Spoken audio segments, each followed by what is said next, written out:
Hello everyone, welcome back to the Gossiper. Let's talk about Vada Pav Girl, aka Chandrika Dakshit, जो all of sudden बहुत inappropriate content बना रहे हैं. Certain way में चंद्रिका और उसके husband खुद को sexualize कर रहा है. बेबी वो रोटी क्या हो रहा है भाई? यहाँ पे क्या हो रहा भाई?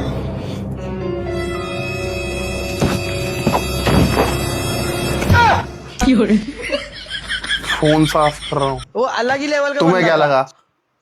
अभी चंद्रिका ना वड़ा पाव गर्ल नाम से फेमस हुई थी 2024 में फूड ब्लॉगर्स के थ्रू कंट्रोवर्सीज क्रिएट कर करके, जिसके बाद ना उसने बिग बॉस OTT 3 भी किया था. एंड ऑफ कोर्स उस टाइम पर उसे बहुत अच्छी पब्लिसिटी और पैसा भी मिल रहा था. बट बिग बॉस के बाद ना उसका फेम चला गया क्योंकि उसने कुछ खास किया नहीं था शो में. अभी इंस्टाग्राम पे उसके 6 लाख अराउंड फॉलोअर्स भी है. पहले इट वाज सो ऑब्वियस कि वो ये सब कुछ फेम एंड पब्लिसिटी के लिए कर रही है, लेकिन अब जब उसके पास फेम है तो उसका पूरा कंटेंट ही वल्गैरिटी के टुवर्ड्स शिफ्ट हो गया. उसकी हर एक रील में सर्टेन वे से लस्टफुल कंटेंट को प्रमोट किया जाता है. पेंट उतार लो, बाहर बारिश आ रही है, पागल आदमी. अभी इस रील में क्लियर दिख रहा है कि वो ऑडियंस को क्या सर्व करना चाह रहा है. Even there is one more reel.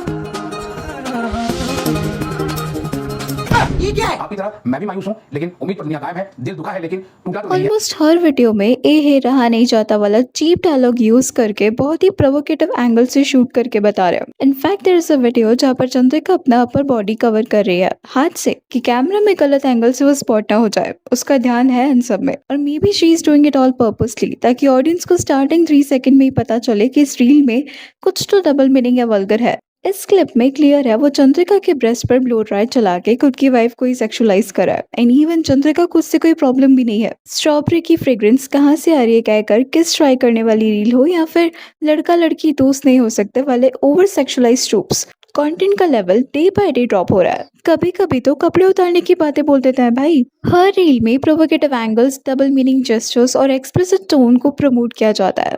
ऐसा भी नहीं है कि ये लोग को समझ नहीं आ रहा हो कि वो क्या कर रहे हैं एंड उससे सोसाइटी पे क्या इफेक्ट पड़ेगा या उनकी खुद की इमेज पर क्या इफेक्ट पड़ेगा. लोग कमेंट्स कर रहे हैं और बोल रहे हैं चीप औरत, इस टाइप की वीडियो अच्छी नहीं लगती आपके ऊपर. अरे यार क्या कर रहे हो तुम लोग, ये शर्म कर लो. सो इन अ वे इनको ये पता है कि ये लोग क्या कर रहे हैं, उनकी कैसी इमेज बन रही है और कैसी बनेगी. इनफैक्ट उनका छोटा बेटा भी है, उस पर क्या असर पड़ेगा. Still they are doing this kind of stuff. And अभी अगर उससे कोई कॉल आउट भी कर देना then she comes and says कि मैं तो अपने बच्चे को पालने के लिए किसी के साथ सोने को भी रेडी हूँ. मुझे कोई शर्म नहीं है सर. एक सबसे बड़ी बात तो बताए सर, एक माँ होने के नाते बहुत बड़ी बात बोल रही हूँ. मुझे नहीं पता लोग कैसे जज करेंगे.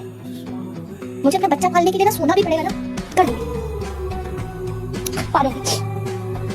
आई मीन हर चीज में ऐसी बातें बोलने की नीड भी क्या है. अभी जब ये लोग फेमस नहीं थे तब भी तो ये लोग हार्ड वर्क करके अर्न कर रहे थे, राइट. प्लस हर जगह पे बच्चा पालने को बड़ा मुद्दा बना के बता देता है सिंपैथी कार्ड प्ले करने के लिए, जबकि रियलिटी ये है कि एक पॉइंट पर आकर के आपके बेटे को पता चलेगा ही सही कि ये लोग किस तरह से कंटेंट बना रहे थे. And he will get traumatised after seeing कि उसके पेरेंट्स ऐसे वल्गर कंटेंट बना रहे थे. इनफैक्ट रोही राय एंड रोहित भी सिमिलर वे से क्लाउड चीजिंग करते हैं वल्गर कंटेंट डाल के. फेक प्रपोजल एंड लाइफस्टाइल तक तो इट वाज ओके, बट ये दोनों एक्सप्लिसिटली स्नैपचैट पर बहुत ही close and vulgar pictures upload करते हैं.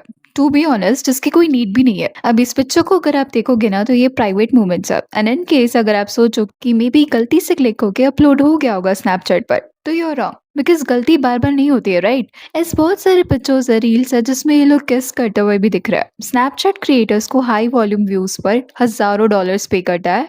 और व्यूज कैसे आते हैं, और सबसे इजी तरीका क्या है व्यूज के लिए, वल्गर कंटेंट. जब आपका नॉर्मल लाइफस्टाइल कंटेंट ड्राई होने लगता है तो क्रिएटर्स रिसॉर्ट करते हैं सजेस्टिव कंटेंट पर. But the question is where do they draw the line. जब आपकी majority audience young teenage girls और इम्प्रेशनेबल किड्स है, तो क्या पैसे के लिए हर दिन क्लिक बैट वल्गैरिटी सर्व करना एक्सेप्टेबल है. इवन अगर आप इनकी इंस्टाग्राम प्रोफाइल भी देखोगे तो एक सर्टेन पैटर्न है थंबनेल्स का, जहाँ बॉडी फोकस क्लिकबैट और एक्सप्लिसिट लुकिंग एंगल्स का जमकर यूज किया जा रहा है ताकि ऑडियंस का अटेंशन कैपिटलाइज किया जा सके. एक तरफ व्लॉग्स में रिलेटेबल सिंपल गर्ल और कपल गोल्स वाला नैरेटिव सेट किया जाता है, और दूसरी तरफ थंबनेल्स में ऐसी इमेजरी यूज की जाती है जो साफ साफ मेल गेज और चीप क्लिक्स को टारगेट करती है. हर दूसरे वीडियो के थंबनेल में ऐसी फ्रेम्स को सिलेक्ट करना जो कंटेंट के बिना बहुत अजीब या सजेस्टिव लगती है ताकि लोग क्यूरियोसिटी में क्लिक करें. अगर रूही का सिंगल वीडियो होगा तो थंबनेल्स पे कोई उप्स मोमेंट होगा ड्रेस पहनते हुए। एंड अगर कपल का होगा रूही एंड रोहित का तो कोई ओवर सेक्सुअलाइज इमेज को थंबनेल पर लगाया जाता है। सी जब वीडियो के अंदर का कंटेंट बिल्कुल खाली या रिपीटेटिव होता है ना तो उन व्यूज को कंपेंसेट करने के लिए थंबनेल्स को एज अ वेपन यूज किया जाता है। और ये तो चलो अभी हस्बैंड वाइफ साथ में मिलकर बना रहे हैं, but a few months back Chandrika ने शादी का ड्रामा भी किया था कोई सैफी नाम के मुस्लिम पर्सन के साथ। अपेरेंटली शादी कर लिया ऐसा डाल दिया था। इवन ये दोनों हस्बैंड वाइफ फेक ड्रामा कर रहे थे लड़ाई एंड डिवोर्स का। कभी प्रॉपर्टी का एंगल यूज किया, कभी बेटे को लेकर लड़ाई झगड़े दिखा रहे थे। लेकिन ये सब कुछ करके भी ना उनको सिर्फ बैकलैश मिला। इस चंद्रिका जो है ना वो हिंदू फैमिली से आती है और Saifi was a Muslim guy.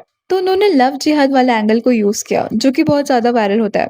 S Mona Lisa के केस में भी हुआ था, उसका मुस्लिम बॉयफ्रेंड था एंड वो भाग गई थी, तो वो सब कुछ बहुत वायरल हो गया था। सो चंद्रिका ने भी सेम दिमाग लगाया और लव जिहाद वाला एंगल को यूज करने का ट्राई किया, पूरा फेक ड्रामा दिखाया।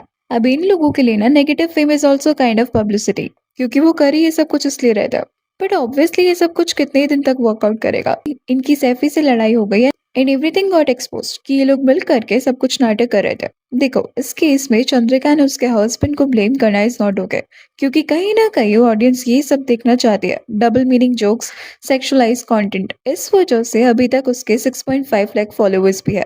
अगर ऑडियंस नहीं पसंद करेगी तो ऑफकोर्स उसे कुछ और कंटेंट बनाना ही पड़ेगा इफ उसे ब्रांड डील्स एंड पैसा चाहिए तो। बट द रियलिटी इज कि नोबडी डज दैट। ऐसे कुछ लोग हैं जो लस्टफुल कंटेंट देखना पसंद करते हैं and because of that only Ruhi and Chandrika जैसे creators are earning and making content. But if you can't raise your voice against this kind of stuff, उसे बॉयकॉट नहीं कर सकते आप, तो फिर समय रैना के शो को क्यों किया, प्रणीत मोरे के शो को क्यों किया? वो फिर सेलेक्टिव आउटरीच है ना। Anyways that's all for today. Please let me know your thoughts on this in the comment section and अगर वीडियो अच्छी लगी तो please like share and subscribe जरूर करें।